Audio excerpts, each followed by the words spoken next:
Baik, di sini saya akan menjelaskan mengenai metode langsung pada arus kas.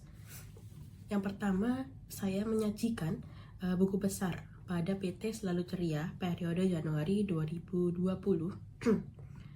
Bisa dilihat untuk buku besarnya terdapat beberapa informasi. Nah, dan terdapat nominalnya juga. Nah, di sini itu buku besar bagian kas ya. Nah, selanjutnya kita beralih ke arus kas. Arus kas metode langsung itu terdiri atas 3, yaitu aktivitas operasional, aktivitas investasi, dan aktivitas pendanaan. Di sini yang termasuk aktivitas operasional untuk arus kas masuk ada penjualan tunai sejumlah 5.700.000 didapat dari buku besar, yaitu pertama penjualan tunai seharga 4.500.000. Selanjutnya ada seharga 1.200.000, sehingga di total dia sebesar 5.700.000. Yang kedua, penerimaan piutang di sini terdapat 2.200.000 didapat dari buku besar, yaitu 900.000 ditambah dengan 1.300.000, sehingga untuk jumlah arus kas masuk aktivitas operasional 7.900.000. Baik, selanjutnya yaitu arus kas keluar. Di sini terdapat beban angkut pembelian seharga 200.000 didapat dari buku besar di samping, yaitu seharga 200.000. Setelah itu terdapat pembelian perlengkapan 3.500.000. Di sini kenapa perlengkapan itu masuk ke dalam operasional? Karena perlengkapan itu bukan aktiva tetap, namun aktiva tetap adalah peralatan. Di sini kenapa 3.500.000? Di sini terdapat 2 pembelian perlengkapan, yaitu seharga 3 juta dan sebesar 500.000, jadi 3.500.000, sehingga di total menjadi 3.700.000. Sehingga jika arus kas bersih, yaitu arus kas masuk dikurangi arus kas keluar, sehingga didapat 4.200.000 untuk arus kas aktivitas operasional. Yang kedua, aktivitas investasi. Di sini hanya terdapat arus kas keluar, yaitu pembelian peralatan seharga 2.500.000. Nah, di sini kenapa peralatan masuk di sini? Karena dia merupakan aset tetap. Nah, aset tetap ini, pembelian aset tetap ini masuk ke dalam aktivitas investasi, sehingga dia masuk ke dalam aktivitas investasi seharga 2.500.000. Jadi langsung saja dihasilkan 2.500.000. Selanjutnya aktivitas pendanaan, yaitu yang termasuk di sini adalah pembayaran hutang bank, yaitu sebesar 1 juta, dan pembayaran bunga sebesar 100.000. Di sini ditambah sehingga menghasilkan 1.100.000. Nah, untuk mencari penurunan atau kenaikan kas, ini dari arus kas aktivitas operasional, arus kas aktivitas investasi, dan arus kas pendanaan ini ditambah sehingga dihasilkan 7.800.000. Nah, ini termasuk kenaikan kas. Sehingga untuk saldo awalnya kita lihat lagi di buku besar, yaitu 7.400.000, sehingga penurunan atau kenaikan kas dikurangi dengan saldo awal ditambah dengan saldo awal, yaitu seharga 15.200.000. Itu adalah hasil dari saldo akhir. Perkenalkan, nama saya Vanessa Jose Francisca dengan NP Mahir 064. Di sini saya akan menjelaskan apa itu arus kas dalam metode tidak langsung. Nah, dalam metode tidak langsung, cara menyusun laporan arus kas, di mana kita itu mulai dari laba bersih yang tercantum dan laporan laba rugi, lalu melakukan penyesuaian untuk mendapatkan jumlah arus kas dan aktivitas operasi. Selanjutnya di sini ada contoh soal dari arus kas metode tidak langsung, di mana berikut disajikan laporan posisi keuangan komparasi pada tahun 2019 dan 2020 dari PT Yun Corporation. Lalu di sini ada informasi tambahannya, yaitu investasi yang dijual dengan ruginya 7.000. Lalu yang kedua ada dividen cash yang diumumkan dan dibayar 5.000. Lalu ada juga laba bersih pada tahun 2020 sebesar 160.000.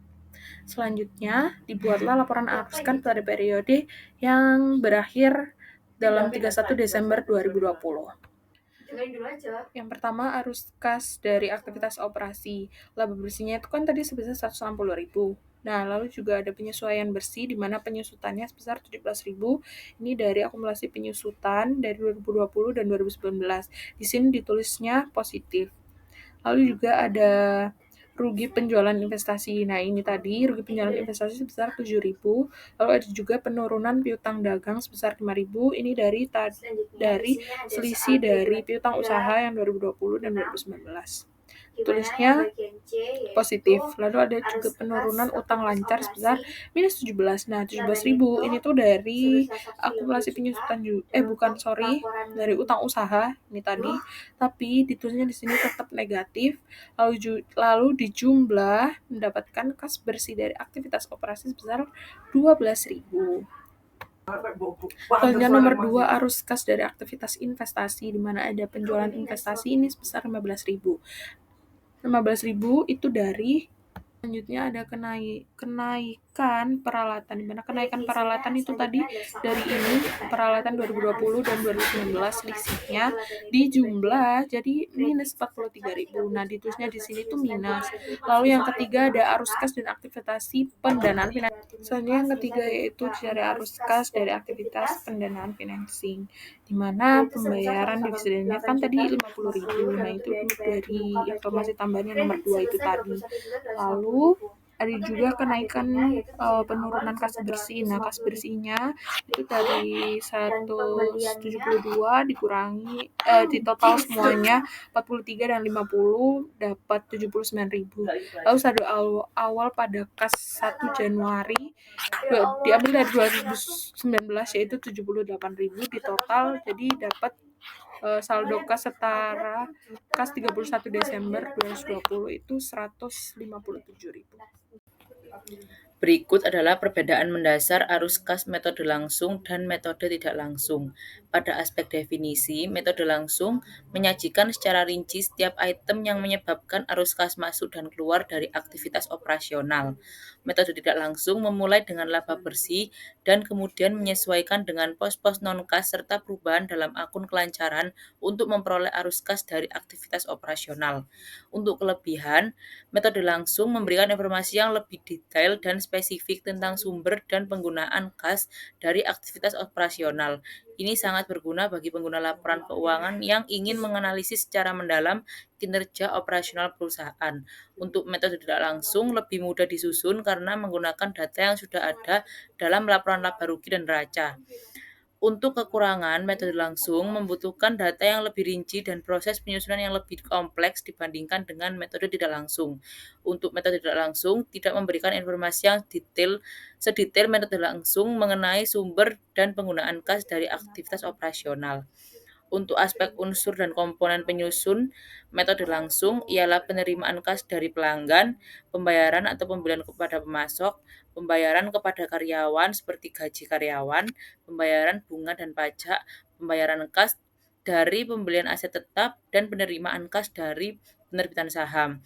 Untuk unsur dan komponen penyusun dari metode tidak langsung ada beban depresiasi dan amortisasi, untung atau rugi atas pelepasan aset tetap, piutang usaha, beban dibayar di muka, persediaan, utang usaha, dan utang pajak penghasilan. Pada instruksi di soal ini menyuruh untuk membandingkan serta membedakan metode langsung dan metode tidak langsung untuk melaporkan arus kas dari aktivitas operasi.